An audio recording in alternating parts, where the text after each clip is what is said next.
Jules Boiteau et Antoine Fenet. Il est le personnage central des révélations de l'enquête Congo Hold-up. Joseph Kabila, président de la République démocratique du Congo, de 2001 à 2019, aurait détourné des dizaines de millions de dollars d'argent public, selon l'enquête menée par 19 médias internationaux.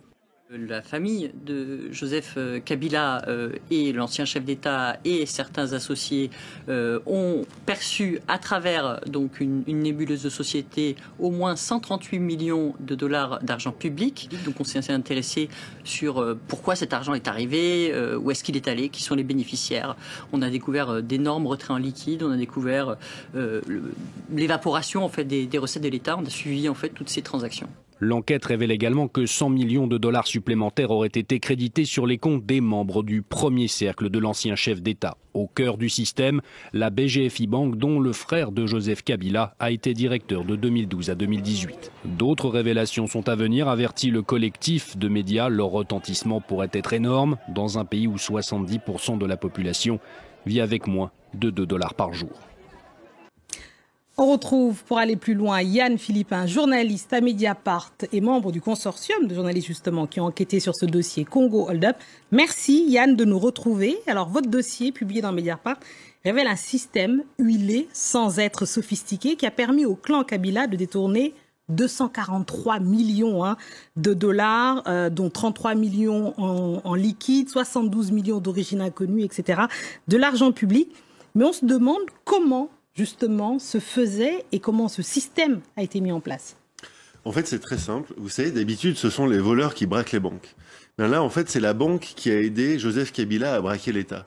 C'est-à-dire que comment c'est possible? C'est que vous aviez d'un côté le président de la République, donc Joseph Kabila, qui contrôlait des entreprises publiques très riches, comme la Banque centrale, comme la Gécamine, qui est la cash machine du pays, l'entreprise minière, mais aussi la commission électorale.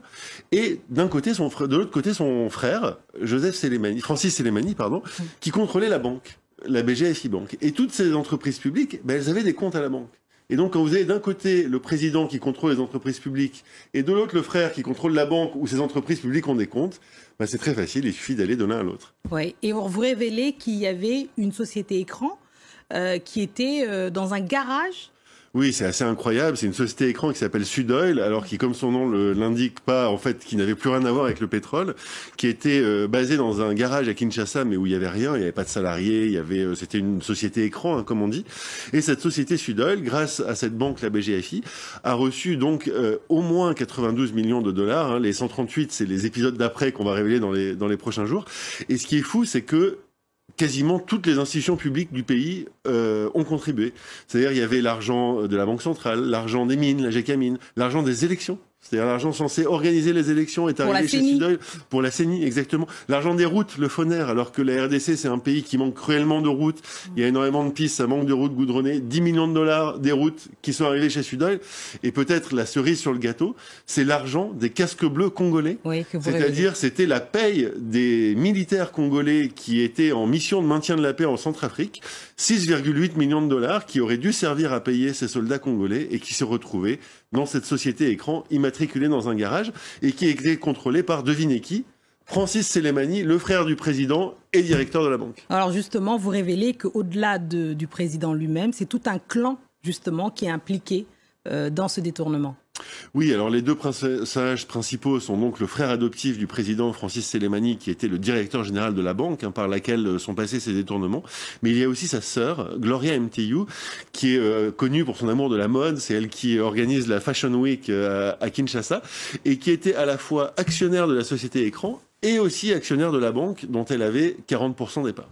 Donc vous voyez cette collusion complète entre d'un côté la présidence, l'État, les sociétés publiques, la banque et la famille Kabila. Oui. Et alors vous dites que justement peu de gens auraient accepté de répondre, mais on se demande justement quelle est la position de la banque, BGFI justement, la maison mère, parce que je rappelle quand même que c'est un membre de la banque au départ, un bien nommé Lumumba, qui aurait justement donné les premières pistes justement, qui a fait fuiter les premiers documents.